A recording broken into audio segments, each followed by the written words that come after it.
out of Tony Greig.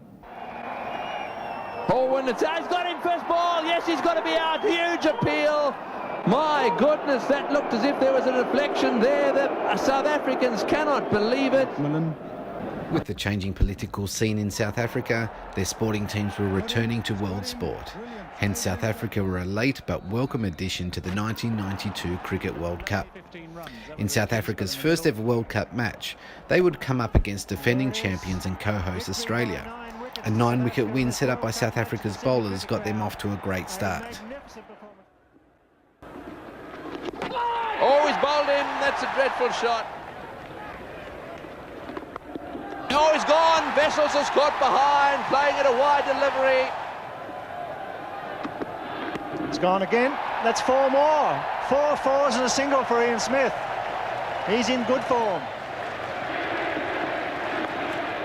There it is. New Zealand win by 7 wickets. A magnificent performance at Eden Park in front of a big crowd. He's got it away. That's the win for Sri Lanka. And off the second last ball of the day, Sri Lanka have won it.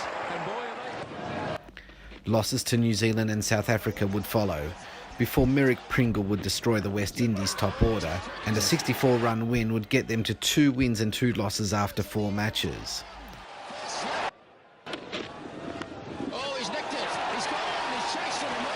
In Brisbane against Pakistan for match number 5, the weather, not for the last time in the tournament, would have an effect on their match. Posting 7 for 211 off 50 overs, rain would intervene with Pakistan at 2 for 74 in the 22nd over. Under the old rules where the overs with the least amount of runs scored off them were deducted, Pakistan's target became 194 off 36 overs, which meant the target had only reduced by 17 runs, but 14 less overs were to be bowled, a rule that clearly helped the team batting first. Pakistan would make 8 for 173, falling 20 runs short of the revised target. If the Duckworth-Lewis system had been used, Pakistan's target would have been an easier 162 runs. South Africa posted an important win and moved a step closer to the final 4.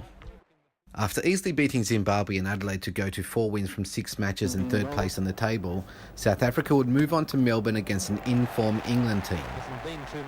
After posting a competitive 4 for 236, the rain would come again after a good England start where they reached 62 without loss after 12 overs. Once again, the wet weather would help South Africa. England would lose 9 overs, but the target reduced by only 10 runs. With the wicket a little livelier, England would lose 3 wickets for the loss of 2 runs after the rain break. However, thanks to a couple of 70s from Alex Stewart and Neil Fairbrother, England would prevail in the final over of the match, leaving South Africa at 4 wins and 3 losses after 7 matches. South Africa had a match against India to qualify for the finals. A loss would see them in a fight for 4th place with the West Indies, Australia and Pakistan. In a match reduced to 30 overs, this time thanks to Adelaide rain, a big opening stand from Andrew Hudson and Peter Kirsten helped South Africa to a final over 6-wicket win over India and 3rd spot on the table. They were to play England at the SCG in the 2nd semi-final.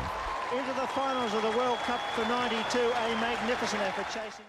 Despite being the beneficiaries of rain twice by batting first, South Africa won the toss and bowled first. Once again, rain was in the forecast. Oh, well bowled, being appealed there for caught behind. He's given him out. He's given him out. And he's gone. Merrick Pringle. Oh, that's got to be pretty close. Umpire Aldridge isn't over keen on giving LBWs. Edged and taken by Kepler Wessels, but no ball is called. So he's having a charmed life, Graham Hick. Thanks to excellent batting from Graham Hick and a little cameo from Dermot Reeve late in the innings, England posted an excellent total of 6 for 252 off their 45 overs. In an apparent effort to reduce the amount of overs England received, South Africa would only get through 45 overs in their allotted time, well short of the 50 that was meant to be bowled. 6-10 on the main scoreboard, so if that is a tactic, it's worked very well for South Africa. The last thing they would have wanted to see was another 17-18 runs coming from the next over. Now, that's a rule that had to be changed for the next World Cup. You can't have a side only receiving 46 overs in a lot of time. 45 overs, in fact. Let's club that down to long on. Just the single.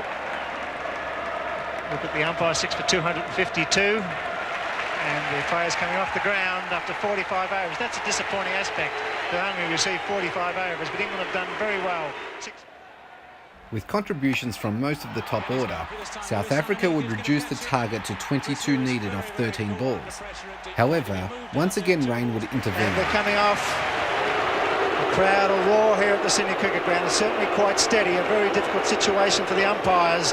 It's getting heavier by the second. The covers will come out, and this may be the end for South Africa in the second semi-final. 2 overs were lost and only 1 run was deducted from the total, meaning South Africa will require 21 runs from 1 ball, something the scoreboard had not got right. However, it was still an impossible task. Now, it's a disappointing end to a great semi-final, but that's the rules. The umpires can only abide by the laws for the World Cup. Disappointed Mike Proctor and Peter Kirsten. The rules that had helped South Africa twice by batting first had come back to hurt them when they chose to bat second. It's pushed away to mid-wicket. You can see that all the players are disappointed with that end. The crowd will roar here at the Sydney Cricket Ground. So at the end, it's England and a disappointing finish to A tournament that had started with a convincing and exciting win for the returning country at the SCG had ended in a way nobody could have imagined less than a month later at the same venue. South Africa had lost the match by 19 runs and finished semi-finalists at their first ever World Cup.